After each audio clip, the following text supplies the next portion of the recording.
This is Brooke Chalmers, and you're watching Voice of the Heroes podcast. What's good, everybody? I'm your host, the one and only one, Fleeboy Jetson, and you're listening to the #1 anime podcast in the world, Voice of the Heroes. So if you're tuning in for the first time, please don't forget to like, comment, and subscribe. Also, click that notification bell so you can be notified for upcoming interviews and discussions with your favorite heroes and villains from around the world. And right now, we got a PS5 giveaway happening. So all you got to do to enter is just like, comment, and subscribe. It's totally random. So the more you comment, the more you might get your name out there. And today we got a very special guest. He has 40 years in this business, voicing over 300 of your favorite anime characters, as far as heroes, villains, you name it, he's done it. Let's give a warm welcome to Doug Stone. How you doing today? Very good. Oh, sorry, I have the Russian filter on. Let me change that. Oh, I'm doing fine. No, wait. American, get it to Mid-Atlantic. There we go. Okay.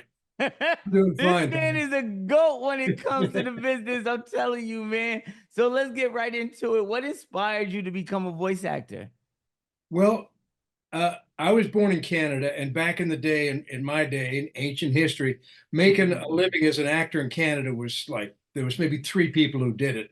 So there was no chance. So I would do amateur theater and stuff, but it was just a dream to ever be a real professional actor. I've been working since I was 16, supporting myself, and I quit school real early and traveled and a lot of adventures, long hair, hippie, candle maker, furniture maker, taxi driver, whatever. So I'm working in the computer industry and doing amateur theater, and a guy there, they say, we want somebody to do voiceover scratch tracks. So they won't go on the radio. It's just, we have the script, somebody will read them. And then from there, they'll manipulate them and massage them and then get the star to come in and do them. Does anybody want to try it? I thought, oh, it might be fun. So I auditioned and I got it. So I'm doing these things for this guy within the company, just having a ball, learning about technical, how to use the mic and stuff. And he says, dude, you're doing so much. We got to get you paid for this. Paid? And he started getting me money. Let's talk. Yeah, ding, ding, ding, ding. And suddenly I'm getting money to do these things. And I said to him, do you think I'm good enough to like do commercials for the radio and stuff? And he said, yeah, you're very good. So I put together a demo tape and sent it out, and I started to get work as a voiceover actor, initially just commercials because there wasn't animation or anime or anything, or games didn't exist up in Canada. There were no interactive games, period, anyway, at that time. This is the early 1980s, a long time ago. So anyway, I thought, to hell with it. I want to follow my dream. I quit my day gig, took my demo, started to make money doing that, started to do more and more theater, then got my equity card. So I'm doing professional theater, getting paid to do theater, got into comedy, improv and sketch comedy, formed my own troupe, and we're touring, making money doing that. And on the side, doing commercials and yakety yak, and starting to do a little bit of animation that there is in Canada. And then I got cast in this cartoon in 1985 called Mask, Mobile Armored Strike Command. Got cast up in Canada. It was a French company, Canadian and American, and they recorded in LA. So I flew to LA, where I'd been many times before, but not to work, and did the cartoon series and was encouraged by people here to stay. They said, you're good enough to work in LA. And it just gradually transitioned from no more I did on camera work in Canada too, some films and things. It gradually became no more theater, no more anything, just voice work. And voice work became my everything, including directing and casting and et cetera, et cetera. That So you done it all: producing, directing, casting for what? That's phenomenal. So, writing as well. Oh, writing as well. What you wrote for? I see you was casting a bunch of stuff. Doing adaptations, right? Like you have to do for anime, right? You take the original script, usually Japanese, and you rewrite it for the lip sync and to honor the original script. So when I was first started out, I did some of those like way early. I did some Mighty Morphin scripts and other things like way back stuff. Oh, let's go. And oh man, it's hard to remember the shows that I did because it was a long time ago. But I would do stuff that I directed, primarily in the 80s and early 90s. I'd do things that I directed as well. and then wrote an original animation series with a partner called Sandokan for a Spanish company. I was writing radio comedy sketches, just anything to pick up a buck, you know. I was doing something called like my first sketch. You remember the actor Sean Connery? Yeah, of course. Sean Connery, of course, always talks like this. He couldn't change his voice. So one of the first comedy sketches I wrote was Sean Connery's Accents for Amateurs. Let Sean Connery teach you how to do acting. You can be all these different. And of course, he says, yes, no problem. Jewish accent, or Japanese accent, arigato gozaimasu, round eyes. So everything sounds the same. Don't be a schmuck, boy chick. Boy, bloody vey. You know, so I noticed that he really couldn't change his accent, huh? I don't even think he tried. He was always Sean Connery. But they'd stick him in all these things and say, oh, he's Irish, he's American, he's this. And he always sounded just the same. So So you said you wrote for Mighty Morphin, right? I wrote some adaptations and I did a couple of characters and like monsters and things and Morphin Rangers and Oh, so you definitely played some villains in Mighty Morphin. And how did Beetleborgs come around? well, Beetleborg was the same thing. It was a company called Saban that I was writing and directing for a while and acting in their stuff. And then around the time that Mighty Morphin Power Rangers and Beetleborg and all that came along, I was kind of transitioning out of anime a little bit. I didn't have as much time to do dubbing work because I'd gotten into what was called looping work, which is providing voices for TV shows and films. And that pays really good money, better money than the anime. So I was kind of doing more of that.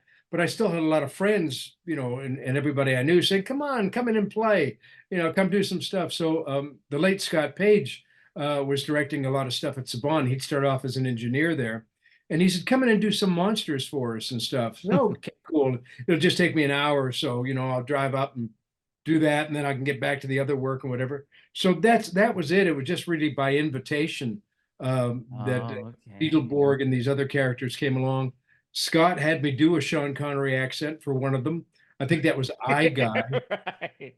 And I For was real? goofing around, just doing the Sean Connery. He said, let's do it for this. I said, they'll never accept it, man. It's a big Mighty Morphin monster with a billion eyes on him going, I'll get you, Mighty Morphin Power Rangers.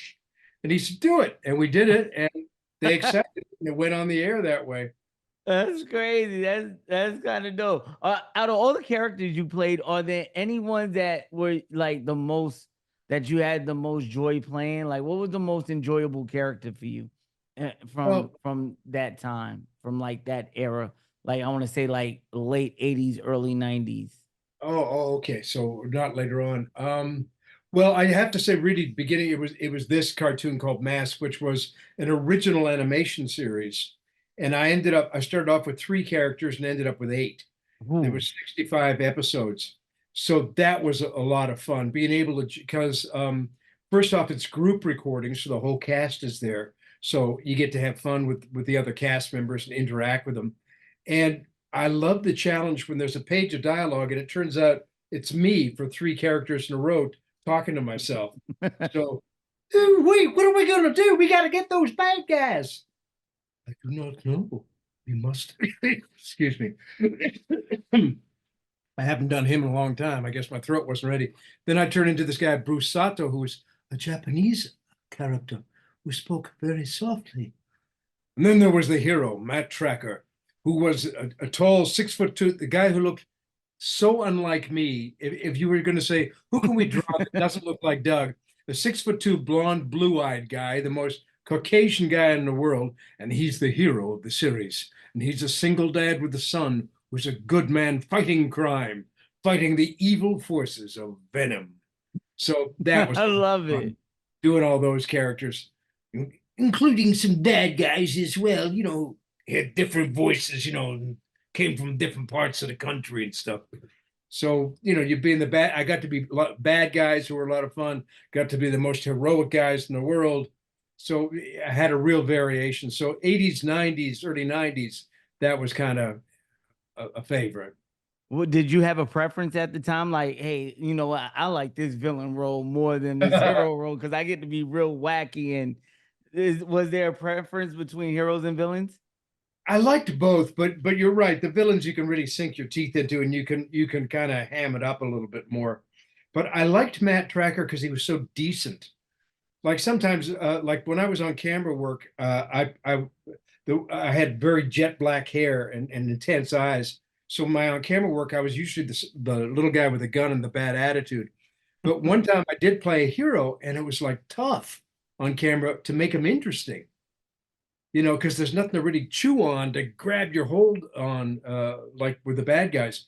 But Matt Tracker, I really liked him because he was a single dad, a really good to his son, just a real decent guy. And I thought, well, he's a great influence.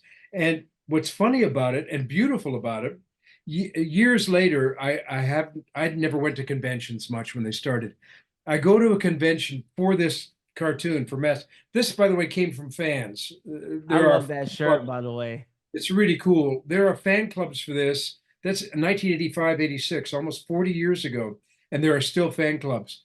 So I go to this convention, and guys walk up to me who are 35 years old, grown men with children, and they start to get emotional. And they say, when I was 5 years old, I watched Mask, and your character, Matt Tracker, was like a father figure to me. I came from a broken home, or I didn't have a dad at home, and it was like I started to tear up, man. Like you don't realize the effect you have on people, what a positive effect your work can have on people. And having these grown men come up to me very emotional and saying it really meant a lot to me. It was really, I rushed home to watch that after school because Matt Tracker was like my dad, and I was imagining I was your son Scott in the cartoon, and so it's really cool. That's got to be one of the best feelings ever. Absolutely. So I like Matt. Matt Tracker was a cool hero, but it is fun being like I've been Psycho Mantis and other villains. It's fun being villains.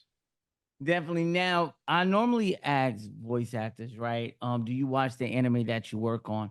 But when, like, with some of them, as yourself, right? You voice over. Matter of fact, we talked a little yesterday, and you told me there's characters and work that you've done that you don't even get credit for on IMDb or some of these sites, and they can go up to like 500 and something characters. So when I ask, hey, do you watch all this work that you've done? I know it's probably impossible for somebody like you, but are there any shows that you've done that you was like, hey man, I got to see my performance because I felt it in the booth and I want to see how it translate on screen?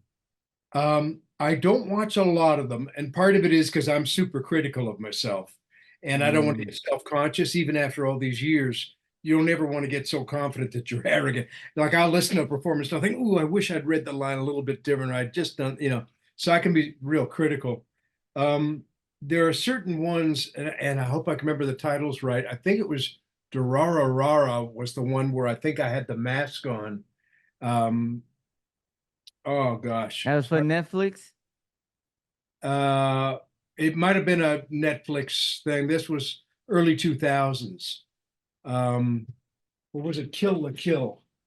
Kill la Kill, it probably was. But there was one where I played a whack. I like when they're wacky, like really nuts. It's fun. And so that was one I did watch quite a few of. My character wore a gas mask all the time. He was really wacky. He stole somebody's head from a body. Like it was very sci-fi kind of, not realistic. But he was just Looney Tune. He'd like take showers in his raincoat. Like he was just nuts. So that one was one I had to kind of watch because I just thought that was so wacky. I like it when they're really out there. Oh gosh, it's remembering all the names. Yeah, when you did as much work as you've done, man, it's got to be hard to keep up with some of the projects you've done. And you've done a lot of villains, but people don't know Doug Stone is probably the biggest Care Bear in the world. Let's talk a little bit about Kitty Bungalow, right? Oh, and with such a good heart and what you're doing for this franchise or this company, man, tell us a little bit about Kitty Bungalow. Well, as I got older, I was working 7 days a week, literally 7 days a week, because the opportunity was there. It was so exciting to work at something you love. But as I'm getting older and my health is, not as good, I go, I'm slowing down, slowing down. Well, what am I going to do with some of my time? I thought I've always given a little money to charity, but I'd like to get involved in animal rescue. And Mm. because I have arthritis, I love dogs, but because I have arthritis, I can't walk a big dog, or he starts to run, I'll face plant in the cement. So I've had cats for so many years. I found a no-kill nonprofit cat shelter, and it has the cute name called the Kitty Bungalow Charm School for Wayward Cats.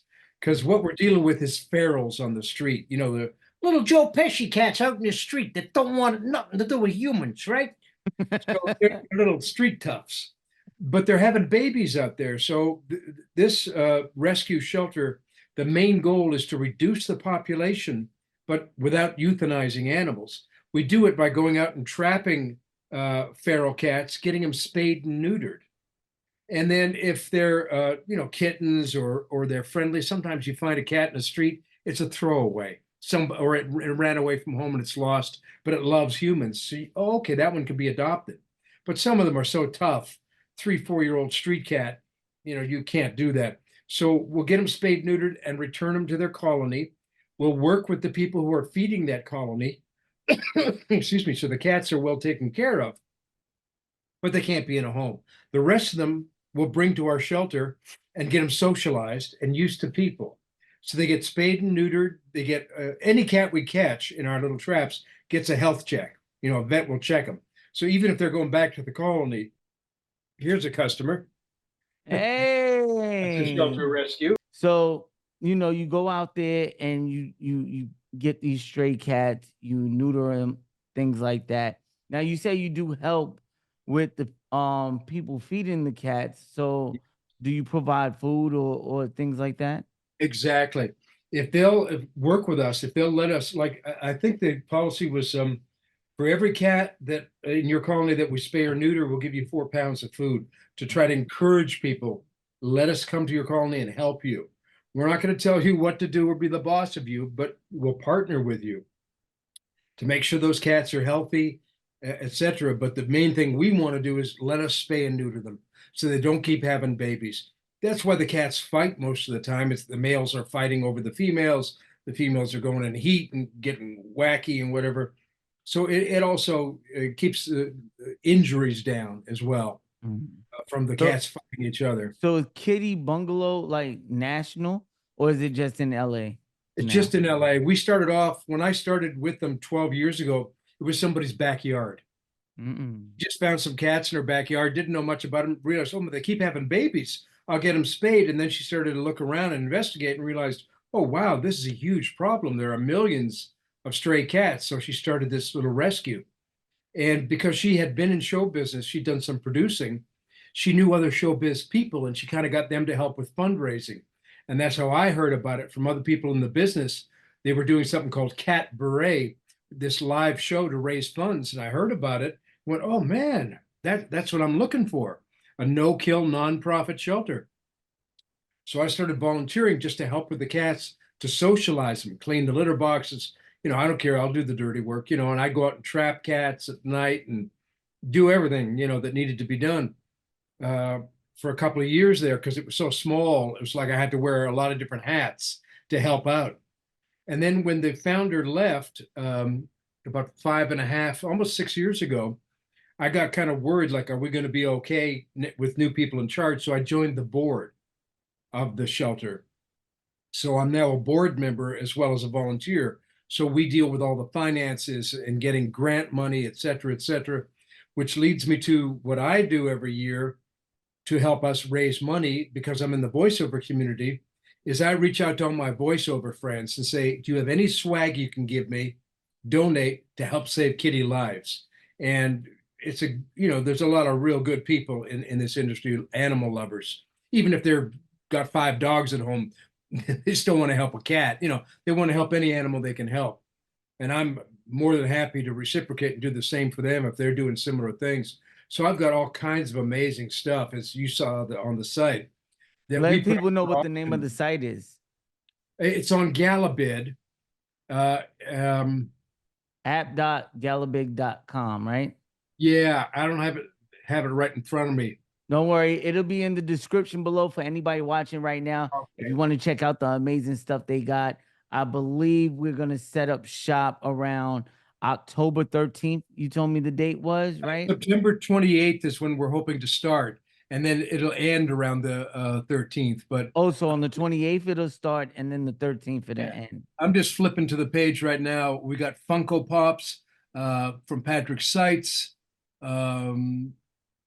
Monia Ayachi with Riza Hawkeye. We've got Lexus Dreyer. We've got Empress Rita from Power Rangers Prince from that's Mighty from Morph. Mighty Morphin, good friend Barbara Goodson. She's got all kinds of photos and things here. Stuff from Star Wars. I've got my own stuff in there from different shows. We got Mugman from Frank Todaro. Auntie Lilith from Owl House. More Star Wars. Walking Dead. More Rick and Morty from Kerry Walgren. Debbie Derryberry character print. All kinds of stuff from super well-known actors and actresses. Definitely. So if you want to help out, man, please click the link. Help us at Kitty Bungalow, galabid.com. All links will be provided for you in the description below. Now, what do you think is the biggest misconception about voice acting? That it's not that hard to do, that you can do it through imitating other people, and that everybody makes a fortune doing it, that it's like an easy career path to make a lot of money. None of these are true. You don't imitate other people. You have to create the characters yourself. This is why becoming like an actor first is really important, I think. I've never had another, I don't have a day gig. I started off as an actor on stage and on camera and into voice work and brought those skills into this. So, and I also, as a young man, I had my own little business making furniture, Pine Furniture, had some employees. I'm like talking 22, 23 years old. So some business sense. So you need all these things when you get into this voiceover. It's show business. So there's a great joy. Once you're in front of the microphone performing, it's all about joy and fun and doing what you do and practicing your craft, but getting to be in front of that mic is a journey. And that's a business, and you got to take it really seriously. You have to create your own characters, not just imitate other things. You have to know how to bring them to life. It really helps to take acting classes, to take voiceover classes from somebody who's very legitimate in the business. And there's different kinds of voiceover. If you're interested in commercials, you want to study with somebody who that's their jam. They do commercials all day long. You want to do anime or something else, you want a guy like Steve Bloom that you're gonna study with, somebody who's done tons of that kind of work, or Bob Bergen, who's a very active SAG member and does Porky Pig and teaches classes. These are two guys who know what's current and they know how to be in the business of show business. So I believe if you're going to take classes, don't waste your money on somebody who did it 40 years ago and hasn't done it since, or somebody who did one thing or whatever. You want somebody who's a working professional. Spend your money wisely, because they're going to teach you about the business as well, how to make a proper demo, how to get your demos out to agents, how to present yourself, how to learn how to audition, how to present the best you. You may be auditioning, and nowadays you audition from home. You don't even have most of the time, you don't even have a director there to say, oh, Doug, make him a little younger, make him angry, speak fast, whatever it is they're looking for. You got to just figure it out yourself and guesswork from the description they give you. So there's an art to that too, to a good audition. So there's all kinds of things, and microphone technique, how to use the mic properly, get off access and when you need to, and work it close and whatever. There's things to be learned. And if you're doing anime, you got to learn how to dub.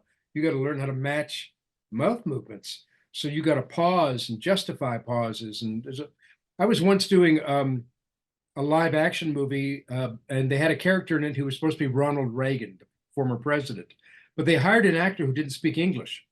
Oh, He man. looked like Reagan, but he only spoke what they told him to say. So all he made pauses in, he didn't speak like, because they told him how to say it right, but we must get the boat Sink it now, fast. Everything was pauses. We must get the boat and sink it now, fast. So I have to justify it now using sort of I a like Reagan thing. that. I've got to justify his terrible pauses and make it sound like, oh, that's natural. That's just him being intense and, he can't find the words. You got to find ways to justify what's on the screen and where the pauses are that may be in odd spots or whatever, particularly difficult in live action sometimes. But there's all these skill sets to be learned. If you're doing a lot of games, you've got to do a lot of fighting. My throat, part of the reason I'm probably coughing, I burnt my throat out doing games. I've done so much yelling and screaming and whatever. I don't do all that kind of stuff anymore. One of the things I did in my Loop group, which is providing voices for TV shows and films, if your viewers are familiar in the 90s and early 2000s with Hercules and Xena, the two TV shows. Yeah, those was my grandmother's favorite. It was mandatory. I had to watch that with her. Well, the only people who speak in that show and in all dramas and films are the principals. All the other voices are voice actors, not the extras. So we're every monster in Hercules and Xena. We're everybody they're fighting. We're every villager. We're everything. And they wanted that turned up to 11, past 10. So we were screaming monsters, screaming fights, whatever. And it burnt me, man. Well, Most of the actors I had with me were big 6'2", 200-pounders, and me in the middle of them doing the yelling and screaming too. You got to learn how to do that without losing your voice in the first 10 minutes. Definitely. What an amazing journey from you. Let people know where they can find you at on social media. And tell them also, like I told y'all, the Kitty Bungalow, the gala bid, all the links will be provided in the description below. And socials, let them know where they can find you at, Doug. Well, I'm old school, so I'm on Facebook, but I don't tend to friend fans on Facebook because it's more just fun and personal. And I either post comedic stuff there or Kitty Bungalow animal related things there. So Instagram is where I've been. My younger friends have put me on Instagram, so I am there now. Doug Stone on Instagram, and I post there not all the time because I'm just not. I'm old school. Don't worry, we getting there too, man. I'm getting to the point where I'm mostly on Facebook more than I am on Instagram. I'm trying to get familiar with Instagram though, Heroes. So make sure you follow us on Voice of the Heroes on Instagram and also on Twitter. Doug Stone, thank you so much for coming through. Sure. It was a pleasure talking to you. Also, Heroes, remember that PS5 giveaway is ending September 1st. So we will announce a winner and give you your PS5 on September 15th. Doug Stone, it was a pleasure once again. Also, Heroes, don't forget to like, comment, and subscribe. Until next time, we out of here. Sing it with me, pretty Cali, pretty Cali.